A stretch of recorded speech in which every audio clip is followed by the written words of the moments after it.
उद्धव ठाकरेंच्या शिवसेनेमधनं परभणीमध्ये पहिल्यांदा मुस्लिम महापौर झालेला आहे. आतापर्यंत शिवसेनेत असं घडलं नाही अशी चर्चा आहे, काय सांगा? उभाटा गटाचा पहिला मुस्लिम महापौर परभणीला झालेला आहे. खऱ्या अर्थानं मुस्लिम माणसाला आमचा विरोध नाही किंवा मुस्लिम होऊ नये अशी आमची धारणा नाही, परंतु ज्या पद्धतीने शिवसेनेची रचना झाली होती, ज्या पद्धतीने शिवसेना चालली होती, त्या मूळ गाभ्याला दिलेला हा छेद आहे. मुंबईमध्ये मराठी माणसा व्यतिरिक्त कोणी महापौर होऊ नये, हिंदी भाषिक सुद्धा नसावा, मुस्लिम तर दूरच, अशी जी भावना यांची होती. मग मराठीचे हक्क न्याय म्हणजे हक्कासाठी आम्ही लढतोय, मराठी माणसासाठी लढतोय असे म्हणणारे हे आता गेले कुठं? तुम्हाला गुजराती चालत नाही, पंजाबी चालत नाही, सिंधी चालत नाही, कोणताच समाजाचा इतर चालत नाही ना, हे समाजाचा तुम्हाला चालतो याचा अर्थ तुमची असलेली भूमिका आता बदललेली. तुम्ही बोलता ते करतात हे आता महाराष्ट्राने पाहिलेलं आहे. हिंदू वोटचं विभाजन झाल्यामुळं आता इतर वोट आपल्याकडे मिळावेत यासाठी उद्धव ठाकरेंने केलेला हा प्रयत्न आहे. तुम्हाला 50 कोटी अशा पद्धतीने हिंदवलं जायचं, मात्र संदीप देशपांडेची मनसेचे नेते आहेत त्यांनी असं म्हटलेलं आहे की तुम्ही अगोदर 50 कोटींचा जो आरोप करतायत त्याचा पुरावा द्या, मग मी 1 कोटी रुपयाचा पुरावा देईन. नाही, आम्ही जे काही आरोप, आमच्यावर जे आरोप व्हायचे ना, आता हेच आरोप यांच्यावर उलटलेले, हेच लोक विकले गेलेले. चंद्रपूरमध्ये तुम्ही पाहिलं असेल या कशा पद्धतीने यांच्यावर त्यांनी तडजोडी केलेल्या आहेत, आणि आता अशा तडजोडी महाराष्ट्रामध्ये सर्वीकडे उभाटाला करावं लागतील ही वस्तुस्थिती आहे. याच तडजोडीवरनं विचारतोय, भाजपला रोखण्यासाठी धाराशिवमध्ये तुमची शिवसेना आणि त्यांची शिवसेना एकत्र येणार असं चित्र दिसतंय आणि जोरदार चर्चा सुरू आहे. नाही, धाराशिवमध्ये तसं नाहीये. काही जिल्हा परिषद सदस्यांनी शिवसेनेला पाठिंबा द्यायचं निश्चित त्यांनी सांगितलेलं आहे.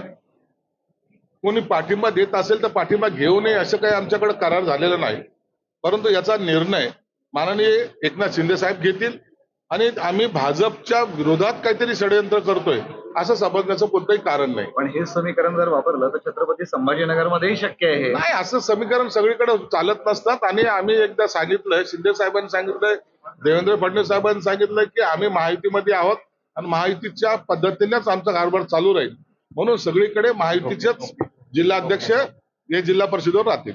महापालिका आणि जिल्हा परिषदमध्ये अनेक ठिकाणी तुमच्या शिवसेनेला अपेक्षित यश मिळालं नाही.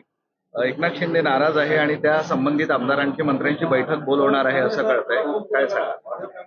हे बघा, जेव्हा एखाद्या निवडणूक लढवल्या जाते त्यात यश असलं तरीही अपयश असलं तरी पक्षाच्या नेत्यांना, या सर्व लोकांना, लोकप्रतिनिधी असेल, मंत्री असेल, जिल्हा प्रमुख असतील किंवा इतर पदाधिकारी असेल, त्यांची एक बैठक घ्यावी लागते आणि त्याच्यामध्ये कशामुळं काय घडलं याचा सविस्तर अहवाल त्यांच्याकडून मागवला जातो. म्हणून हे एक प्रोसेसचा भाग आहे आणि ही प्रोसेस प्रत्येक पक्षाचा नेता हा करत असतो. ईसीडी आता मंत्रालयापर्यंत पोहोचलेला आहे. 35,000 रोग घेताना आरोग्य मंत्रालयाच्या कॅबिनमध्ये सगळा हा प्रकार झालेला आहे.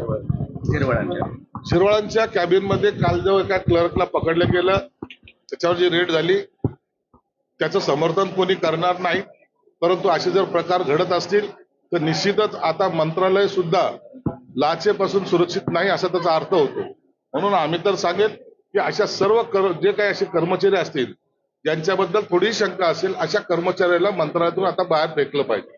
धुळ्यामध्ये रोकड सापडली होती, समिती दौऱ्यावर गेली होती, त्यानंतर आता आमदारांच्या शासकीय दौऱ्यांसाठी एक आचारसंहिताच बनवलेली आहे आणि त्यानुसार काय वागावे काय नाही, अगदी नीतिमूल्य समिती ही आहे असं बघता येईल. नाही, समितीचे जे काही निर्देश आहेत ते तर निश्चित पाळले पाहिजेत, आणि आमदारांनी सुद्धा किंवा मंत्र्यांनी असेल, कोणी का असेल, लोकप्रतिनिधी जो कोणी असेल त्यांनी ह्या सगळ्या आचारसंहितेचं पालन निश्चित केलं पाहिजे. महाराष्ट्रात हैदराबाद गॅजेट लागू झालं मनोज जरांगे यांच्या आंदोलनानंतर मुंबईत, पण आतापर्यंत फक्त 310 सर्टिफिकेट मिळाले.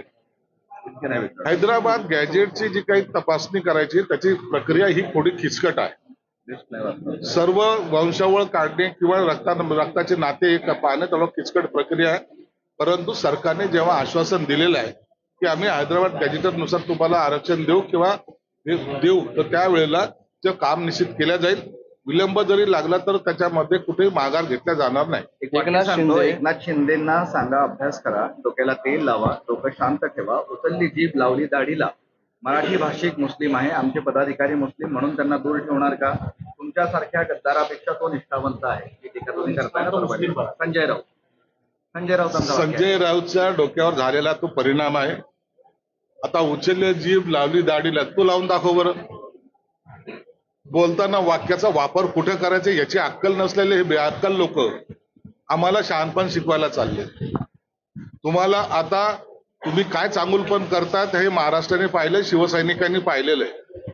आता तुम्हाला ज्या भाषेमध्ये आता उत्तर जर बाळासाहेब असते तर कसं दिलं असतं, तुम्हाला फिरवलं असतं आणि मागून जेव्हा तुमच्या पृष्ठभागावर लाथ मारली असती तेव्हा तुम्हाला कळालं असतं शिवसेना कशाला म्हणतात. म्हणून ज्यांना शिवसेना कळाली नाही अशाने असे वक्तव्य करून दलाली करण्यापेक्षा घरी बसावं.